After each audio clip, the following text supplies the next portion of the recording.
Assalamualaikum warahmatullahi wabarakatuh. Selamat siang. Perkenalkan, nama saya Dayat. Saya di sini sebagai narator. Saya akan memandu jalannya presentasi dari kelompok 2 untuk menyampaikan materi mengenai perkembangan industri farmasi di era revolusi industri 4.0 yang akan dijelaskan oleh teman saya sebagai berikut. Siti Romania, pemateri; Feni Zafiarni, pemateri; Irma Fatima, pemateri; Gabriela Reynaruni, pemateri; Delila Ligit Notulen; Paulina Joulina. Perkenalkan, nama saya Delila Ligit. Di sini saya bertugas sebagai Notulen atau pencatat jalannya presentasi ini.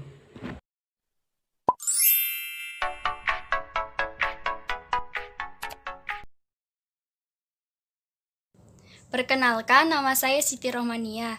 Baik, di sini saya akan menjelaskan tentang perkembangan industri farmasi di era revolusi industri 4.0.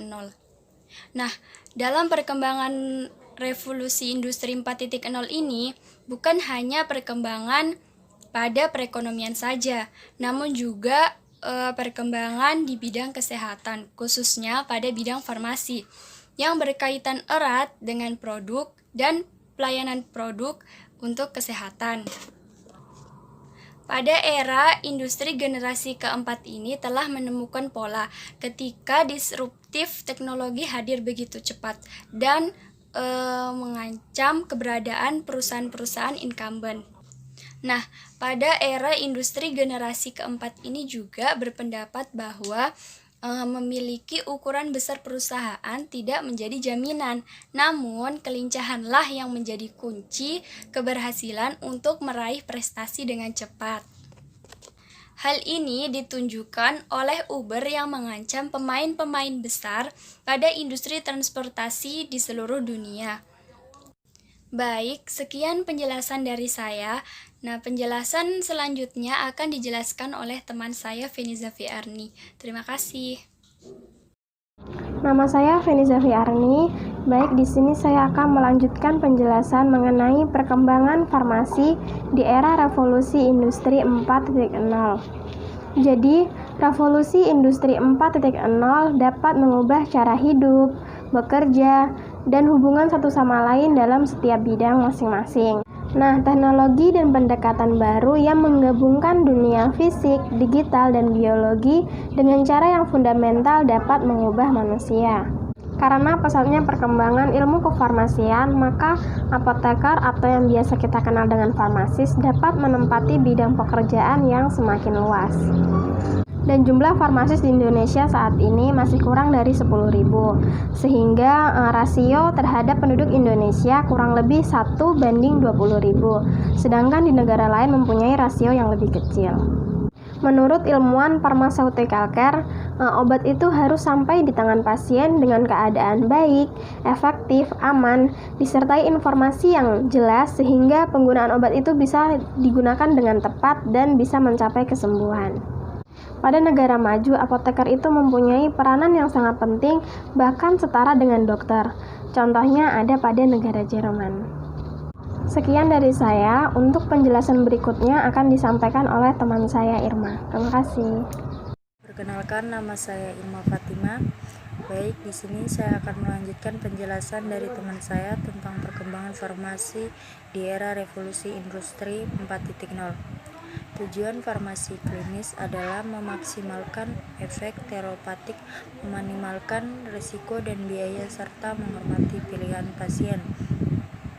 Sekarang ini kita pada perkembangan klinis praktek kefarmasian yang berorientasi kepada pasien lebih dari orientasi antara farmasi, pasien, dan tenaga kesehatan lainnya. Timbulnya penyakit baru dan perubahan pola penyakit memerlukan pencarian obat baru atau obat yang lebih unggul ditinjau dari efektivitas dan keamanannya. Meningkatkan penyalahgunaan obat dan ketergantungan pada narkoba dan psikotropika merupakan tuntutan untuk dapat mengawasi pengguna obat tersebut. Farmasi Sebagai partner, dokter memacu farmasis untuk menguasai lebih mendalam ilmu farmakologi klinis dan farmakoterapi serta ilmu farmasi sosial dan komunikasi. Farmasis sebagai penanggung jawab pengadaan obat di apotik, rumah sakit, pedagang besar farmasi, puskesmas, dan lain-lain. Sekian penjelasan dari saya. Materi selanjutnya akan dibawakan teman saya, Gaby. Perkenalkan, nama saya Gabriela Reina Rumi. Baik, langsung saja saya menjelaskan. Dengan adanya perkembangan teknologi yang cukup pesat, kita dapat meningkatkan jumlah produksi obat, dan dalam pembuatan obat tidak ada campur tangan manusia yang dapat mengurangi sterilisasi, dan akan diberikan pelayanan seputar tentang obat. Dengan teknologi kita dapat membuat aplikasi yang dapat menyambungkan si pasien dengan apoteker dan dapat diakses dengan mudah. Menurut para ahli apoteker industri 4.0, ini adalah cara baru di mana mengelola industri farmasi dengan menggabungkan konsep online dan offline. Konsep ini dapat diterapkan untuk yang pertama, yaitu meningkatkan produktivitas dan kualitas. Yang kedua, mengurangi risiko dan limbah. Dengan perkembangan teknologi dapat meningkatkan kemudahan dalam mencari pengetahuan lebih jauh sehingga menciptakan apoteker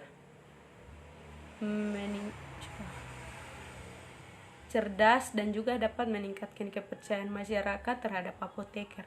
Bukan hanya itu, tetapi juga dapat menciptakan adaptasi yang lebih efisien.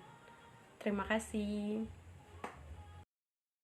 Baik, jadi di sini saya akan melanjutkan penjelasan dari teman saya Gabriela mengenai perkembangan farmasi di era revolusi industri 4.0. Jadi langsung saja, berikut hal-hal yang menjadi ciri-ciri untuk bisa menciptakan apoteker cerdas, yaitu yang pertama, interoperabilitas sistem, yaitu kemampuan manusia atau mesin untuk mengkomunikasikan informasi secara lancar atau data dianalisis dalam sistemnya dengan cara yang berarti. Yang kedua, keterbukaan informasi, yaitu representasi digital dari dunia fisik dengan mengintegrasikan sensor dan data real-time dengan informasi kontekstual. Ciri yang ketiga adalah bantuan teknis, yaitu penggunaan otomatisasi untuk melakukan tugas atau pembuatan informasi tentang proses untuk pengambilan keputusan manusia.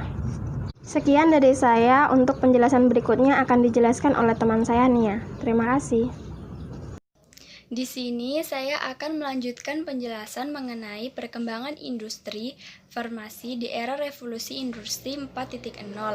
Nah, farmasi industri adalah suatu badan usaha yang memiliki izin dari pemerintah untuk melakukan kegiatan pembuatan obat ataupun bahan obat.